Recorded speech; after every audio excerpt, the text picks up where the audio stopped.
வணக்கம் தமிழ் காம விரிவாசகர்களே. இந்த கதையின் முதல் பக்கத்துக்கு நல்ல வரவேற்பு கொடுத்தீங்க, ரொம்ப நன்றி. இக்கதையின புள்ளி முதல் பாகத்தை படித்துவிட்டு இரண்டாவது பாகத்தை தொடர்ந்து படியுங்கள். வாங்க கதைக்குள் செல்வோம். சிறிது நேரத்தில் பேருந்து திருவள்ளூர் வந்தடைந்தது.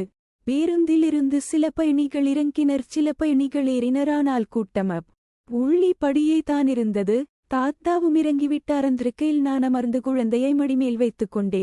ஆண் பெற்றோர்கள் இருவரும் ரொம்ப தேங்க்ஸ் என்றார்கள். பரவால்லக்கா, இதுக்கு எதுக்கு தேங்க்ஸ் சொல்றீங்கென்று குழந்தை என் தாயிடம் கூறினேன். நான் குழந்தையிடம் உன் பெயர் என்னவென்று கேட்டேன். ஜிஞ்சுஜா என்று கூறியது. நான் புரியாமல் ஈக்க குழந்தையின் தாய் சிந்துஜா என்றால். ஓ அப்படியா என்று சிரித்தேன். குழந்தையின் தாய்கள் பெயர் என்னவென்று கேட புள்ளி டால்சினிதா என்று பதிலளித்தேன். நானுங்கள் பெயர் என்ன கேட்க அவள் மஞ்சுளா என்றாள். அப்படியே கொஞ்சம் தினாவட்டா அவரை பார்த்தேன்.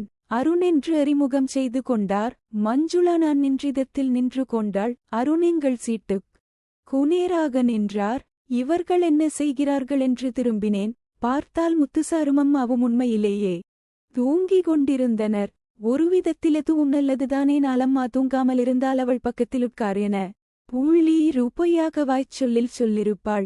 எனக்கும் இவர்கள் இருவரையும் பிரித்து உட்கார விருப்பமில்லை.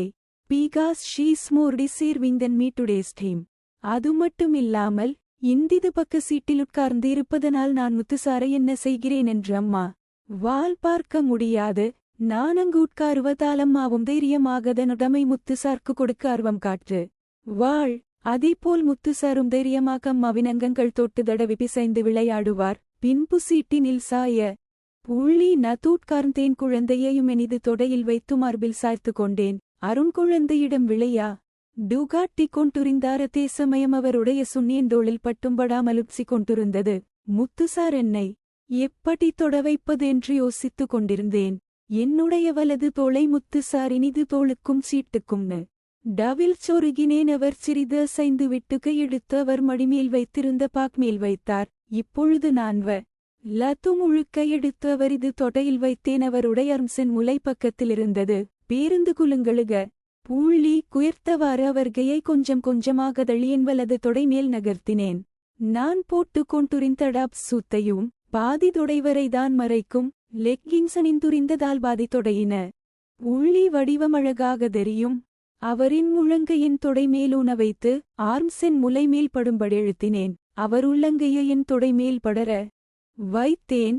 பின்பு கொஞ்சம் கொஞ்சமாக அவர் உள்ளங்கையை எடுத்து அடி தொடையை பிடிக்க வைத்து அவர்கை மேல் என் கையை வைத்தேரும முக்கினேன்.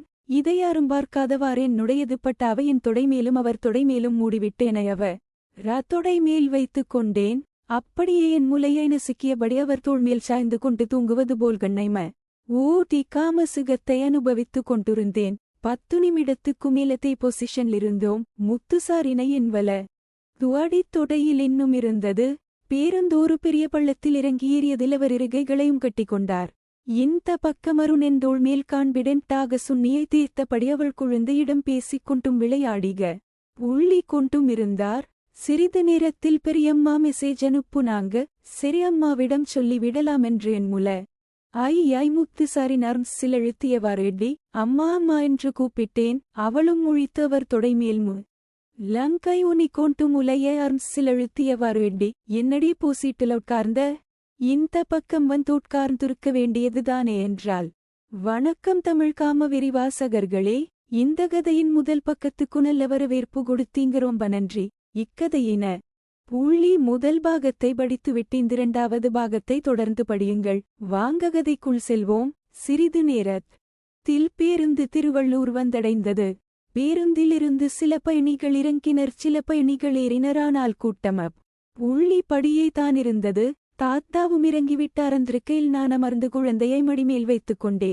ஆண் பெற்றோர்கள் இருவரும் ரொம்ப தேங்க்ஸ் என்றார்கள். பரவால்லக்கா, இதுக்கு எதுக்கு தேங்க்ஸ் சொல்றீங்கென்று குழந்தை என் தாயிடம் கூறினேன். நான் குழந்தையிடம் உன் பெயர் என்னவென்று கேட்டேன். ஜிஞ்சுஜா என்று கூறியது. நான் புரியாமல் ஈக்க குழந்தையின் தாய் சிந்துஜா என்றால். ஓ அப்படியா என்று சிரித்தேன். குழந்தையின் தாய்கள் பெயர் என்னவென்று கேட புள்ளி டால்சினிதா என்று பதிலளித்தேன். நானுங்கள் பெயர் என்ன கேட்க அவள் மஞ்சுளா என்றாள். அப்படியே கொஞ்சம் தினாவட்டா அவரை பார்த்தேன். அருண் என்று அறிமுகம் செய்து கொண்டார். மஞ்சுளா நான் நின்றிதத்தில் நின்று கொண்டாள். அருண் எங்கள் சீட்டுக் குனேராக நின்றார். இவர்கள் என்ன செய்கிறார்கள் என்று திரும்பினேன். பார்த்தால் முத்துசாரும் அம்மாவும் உண்மையிலேயே தூங்கிக் கொண்டிருந்தனர். ஒருவிதத்தில் எதுவும் நல்லதுதானே, நாளம்மா தூங்காமல் இருந்தால் அவள் பக்கத்தில் உட்கார் புள்ளி ரூபையாக வாய்ச்சொல்லில் சொல்லிருப்பாள். எனக்கும் இவர்கள் இருவரையும் பிரித்து உட்கார விருப்பமில்லை. Because she's more deserving than me today's team.